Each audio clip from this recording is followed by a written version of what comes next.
better. And now this makes more sense to me. Yeah, also because Vikla's going to be able to play the Yone into the Anivia, it's pretty easy for Yone to kind of avoid Anivia's harass and the wall and stuff like that. Completely different question. Let's get on to the Rift here for game number 3.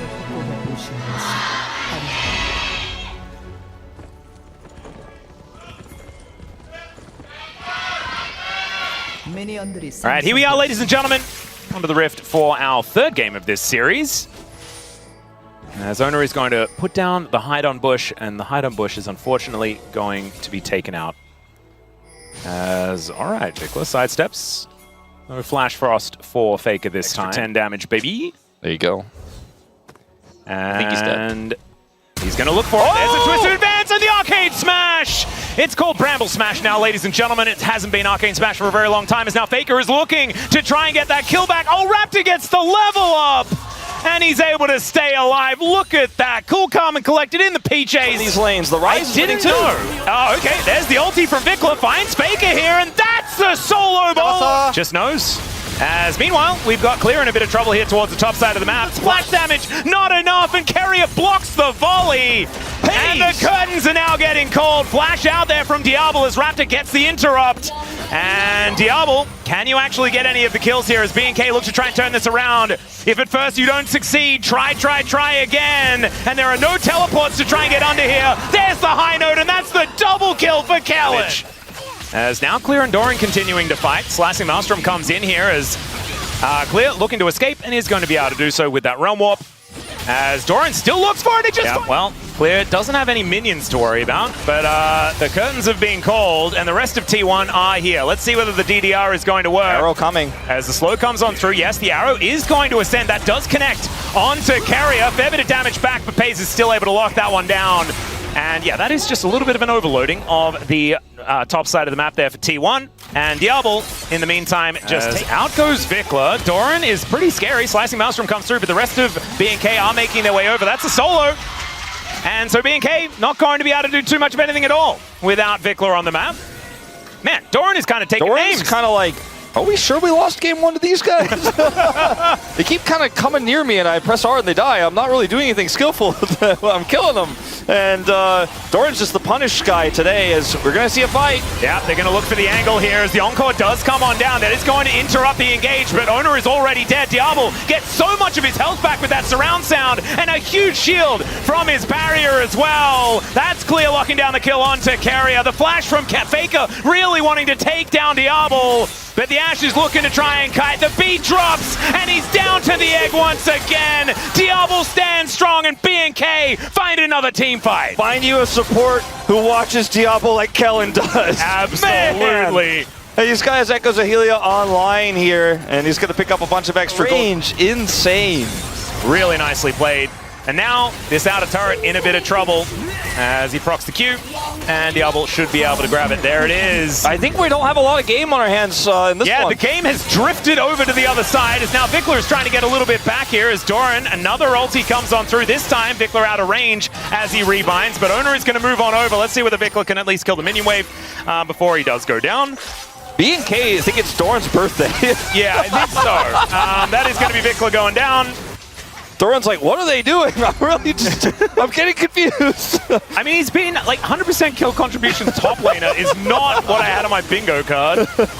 As they're going to get this this Herald BNK on the other side of the map, so it's not a huge win for T1, but Doran is quite large, has TP, but obviously no ultimate, and there's no fight here in this one, so it is going to be a big objective going over. The mid turret is already... Let's try to go in here on the 4th dragon. This isn't Soul, right, guys? I mean, Soul Point is still so incredibly powerful. BNK utilizing their 4,000 gold advantage in order to make sure that they pick that one up.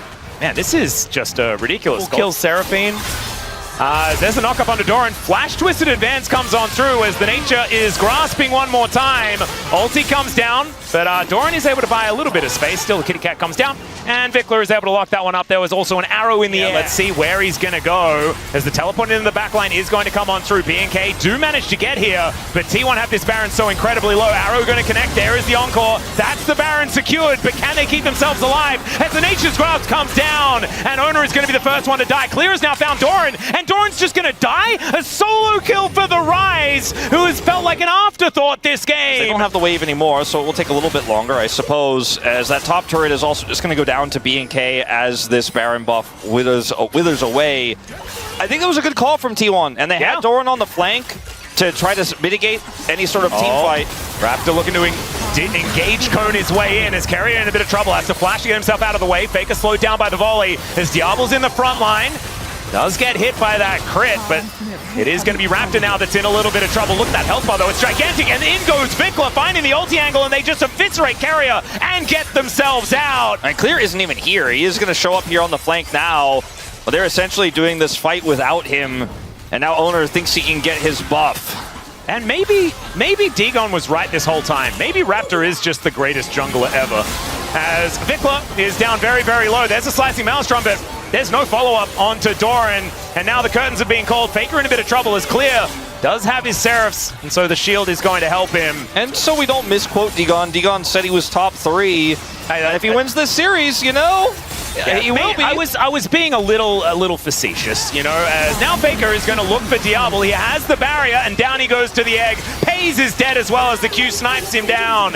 And there goes the Anivia. Keria cannot do anything. He's dead. It's a double for Diablo. And BNK, I think, are just going to march down this bottom lane and look to put an end to game number 3. This was a very, very creative draft that I wasn't sure if we could trust, because it's just kind of unexplored territory, but they made it look absolutely broken. The coordination was great. And with the Red Bull Baron power play, it looks like T1 is sponsoring Red Bull after all of that money, as finally Raptor does go down. This inhibitor turret is going to go as well. Crazy Kennen, Wukong, Rakan, Wombo combo onto 5 people. Yeah, Clear is about to actualize, though. It did just complete it, and the Rise has been basically a non-factor this entire game, but is all of a sudden incredibly terrifying. Actually has a gold lead against Doran, who was the most powerful member of his team. And speaking of gold lead, Oner actually does have one as well, which is kind of crazy. Arrow going to catch Keria in the middle of his grand exit, and Diablo just walks him down. Is it going to be enough, though, as they look for the curtain call, and Diablo just stands behind the tanky boys. The Wukong aren't able to do anything, and BNK just wipe out 2 already. Now Faker, Pays, and Doran, can they hold on to the base? That is the question. Slicing Maelstrom is there, and it's going to need to be massive. Clear takes matters into his own hands. There's the ulti from Vikla, and they just take down the cannon before Doran can do anything at all. And Clear is just tanking up Nexus turrets, doesn't seem to care too much at all as Diablo is peppering these ones down. Faker is discovered, the flash twisted advance there from Raptor is good as Keria has respawned already, gets a nice double knockup, but where is the damage? It is just absent here on T1. BNK's lead, too large, and they will take down both Nexus turrets and the Nexus and look for match point. One more win from this team as Diablo goes complete beast mode in the enemy fountain. The Nexus is destroyed, and it's